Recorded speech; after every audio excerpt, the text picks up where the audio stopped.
آیا بفرمایید جناب. آیا چی میگی جناب؟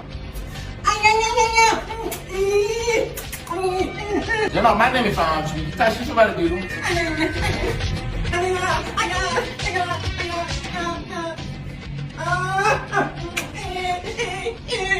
با ازدواج میخواد. بیا اینجا ببینم. جانم. نامه اعمالت اینجاست. بگو ببینم عبادت کردی؟ خیر. روزه چی میگرفتی؟ خیر خمس میدادی؟ خیر زکات پرداخت میکردی؟ خیر اصلا ثواب کردی؟ اونم خیر. چه جوابی داری حالا؟ خب میشه من بپرسم؟ بفرما.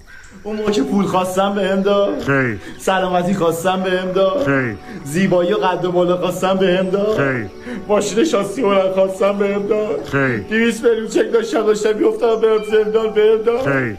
خیر که خیر دیگه شدیم یر به یر دیگه. من میرم به شما رو به سلامت رو بخیر.